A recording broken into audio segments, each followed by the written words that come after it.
एक हरे भरे जंगल के पास एक छोटा सा कार्टून गांव था, जहां जानवर इंसानों की तरह बोलते चलते थे।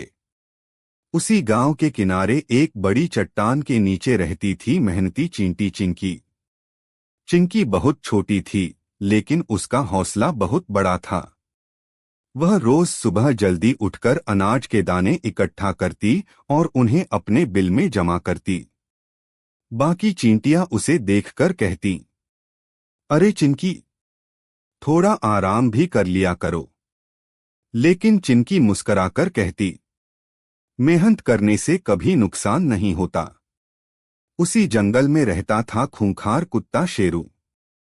शेरू बहुत ताकतवर था, लेकिन उतना ही घमंडी और आलसी भी।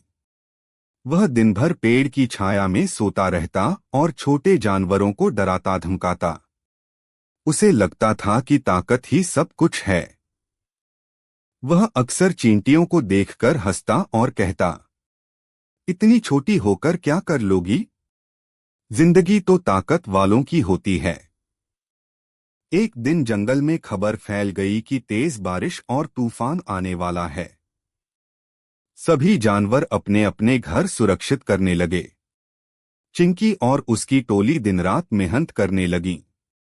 उन्होंने अपने बिल को और गहरा किया, खाने का ढेर जमा किया और रास्तों को मजबूत बनाया। शेरू ने यह सब देखा, लेकिन उसने मजाक उड़ाया, अरे, इतनी चिंता क्यों? मैं तो मजबूत हूं, मुझे किसी तूफान से डर नहीं लगता। कहकर वह फिर सो गया। शाम होते होते आसमान काला हो गया। तेज हवा चलने लगी और मूसलाधार बारिश शुरू हो गई। जंगल में चारों तरफ पानी भर गया। शेरू का घर, जो पेड़ के नीचे था, पानी में बहने लगा। वह डर गया और मदद के लिए इधर उधर देखने लगा।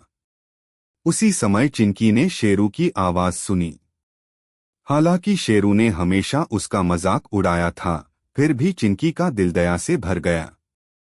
उसने अपनी टोली को बुलाया और बोली, ताकत छोटी या बड़ी नहीं होती, मदद करने की होती है। सभी चींटियां मिलकर एक मजबूत रस्सी जैसा पुल बनाने लगीं और शेरू को सुरक्षित चट्टान तक पहुंचाया।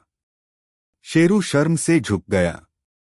चिंकी, मैं तुम्हें हमेशा कमजोर समझता था, लेकिन आज तुमने मेरी जान बचाई, उसने कहा। तूफान के बाद जंगल फिर शांत हो गया। शेरू ने अपनी गलती समझ ली। अब वह मेहनती बन गया और किसी को कमजोर समझकर मजाक नहीं उड़ाता। चिंकी की मेहनत और समझदारी पूरे जंगल में मिसाल बन गई।